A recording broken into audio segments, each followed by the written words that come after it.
All right. So E in the IHELP selling system stands for elevate. Elevate urgency. And the reason why we elevate urgency is because urgency creates a sale.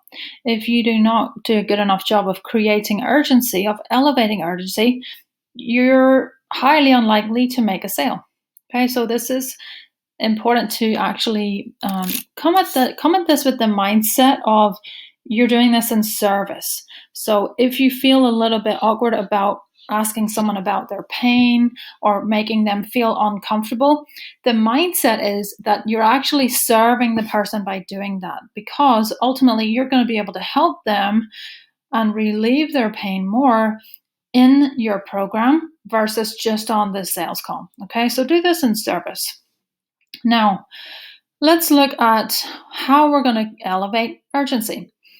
We're going to do some future pacing. So basically, imagine what would happen both on the negative and on the positive.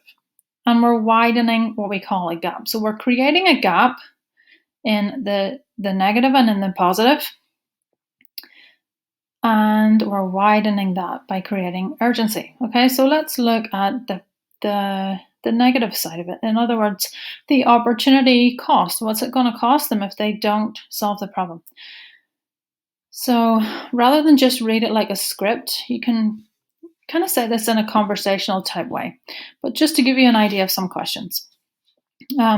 Imagine just for a second with me, let's say, we're a year down the line and you still haven't hit that goal. You still haven't lost that 40 pounds. And you still don't feel confident, and you still don't have very good energy. What would that be like for you? Or what's at risk if you never achieve that goal? What's at risk if you actually never lose the weight? What would it be like for you if in 5 years' time you still haven't reached it? How would that affect you?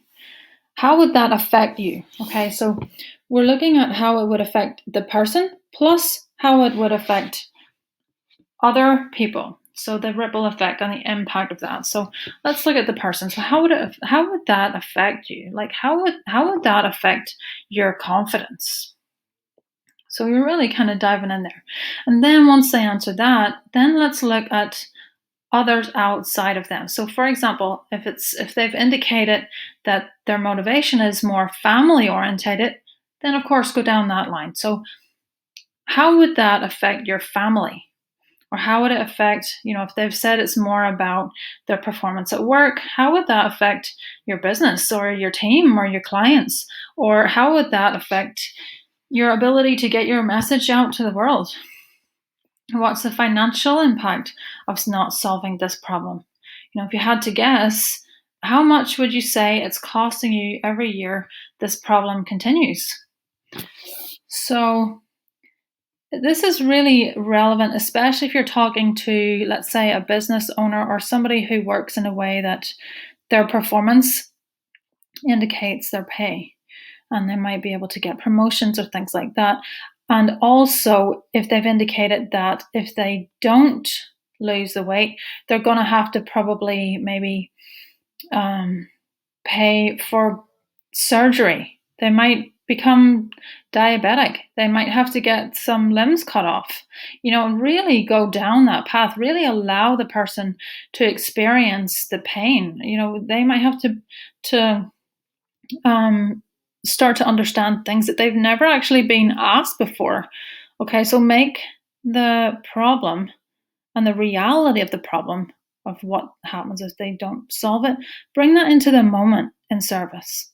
Okay, so let's look at, now we've looked at the negative side of it, the opportunity cost of what's at risk if you don't get what you want, you don't solve this problem. Next video, we're going to look at the positive side of it, so we can really start to widen this gap in service. Okay.